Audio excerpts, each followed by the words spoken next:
Google Calendar, 10 tips and tricks for more productive days. Hi, this is Frank Buck, and this is the place to be if you want to get organized and make it look easy.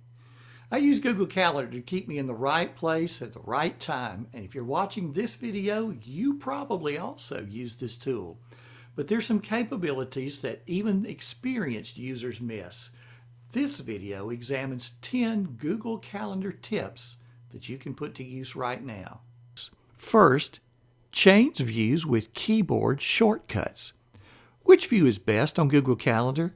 Is it the monthly view, weekly view, or daily view? Well, you don't have to choose. Switching from one to the other requires only a single keystroke. While viewing the calendar, touching M changes to the monthly view. W changes to the weekly view.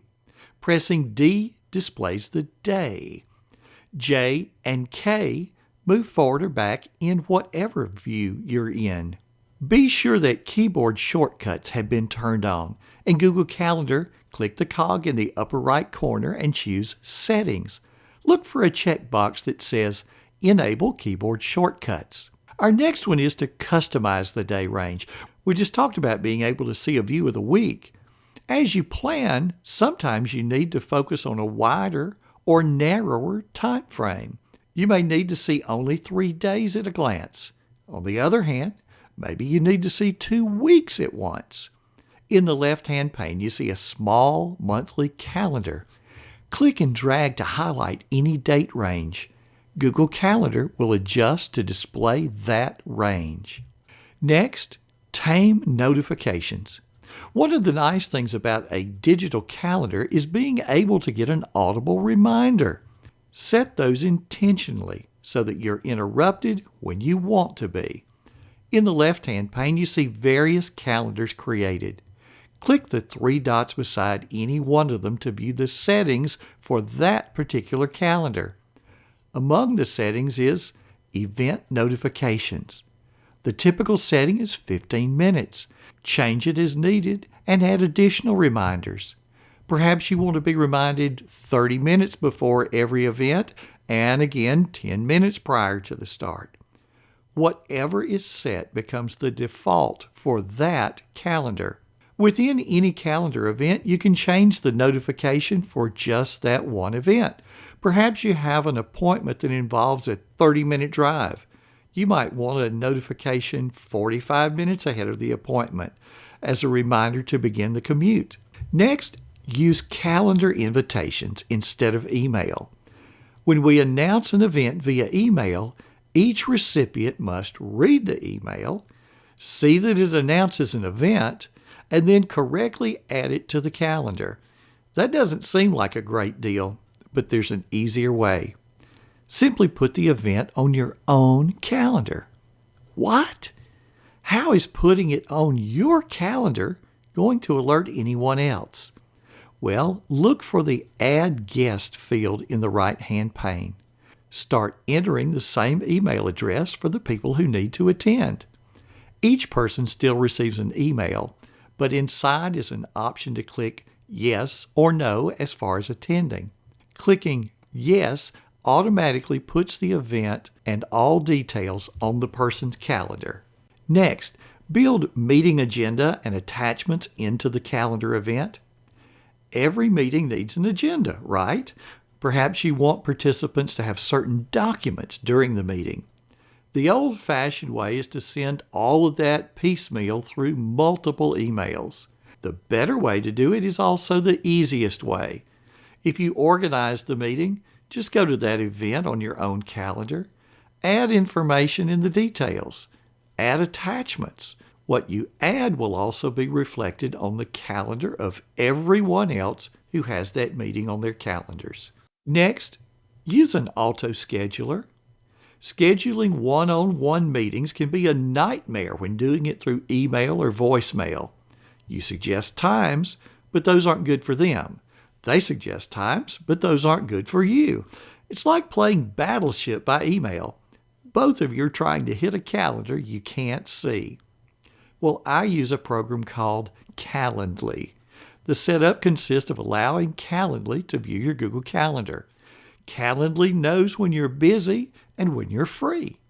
In addition, you can set parameters, such as not accepting appointments on weekends or before or after a certain time each day. Calendly gives you a link that you can in turn give to others. The other person clicks the link, sees your available times, chooses one, and it automatically shows up on your calendar. It's the end of email battleship.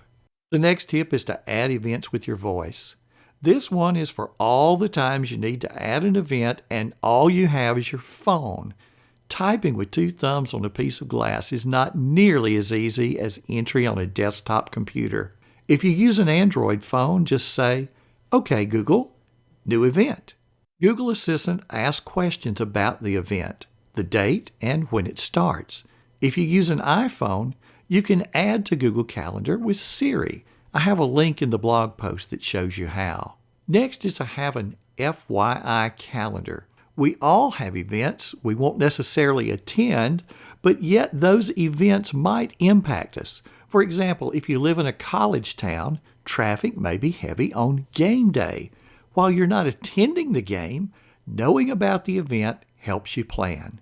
In the left-hand pane, look at the list of calendars and click the plus sign beside Other Calendars.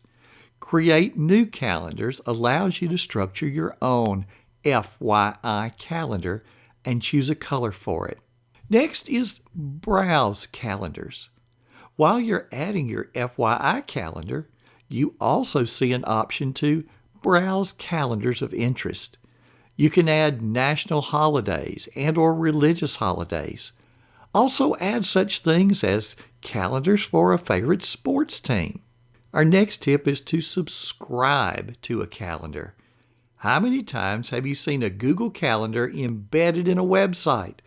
For example, perhaps your child's school has a Google Calendar showing all events and holidays for the school. Look at the lower right-hand corner of that calendar. See the small Google Calendar icon? Click on it, and you're given the opportunity to subscribe to that calendar. If you elect to subscribe, all the calendar events are added to your own Google Calendar in a new color. If the school adds new events or makes changes, the changes are automatically reflected in your own calendar. Hey, if you like these tips, there's much more. A few days after Christmas, my new book, Get Organized Digitally, will release. We devote an entire chapter to the digital calendar. You can pre-order today from Amazon or from the publisher. Links to both are in the body of the blog post. And join the email list and you never miss a thing. You'll see a link to that also in the blog post. Thanks for stopping by today.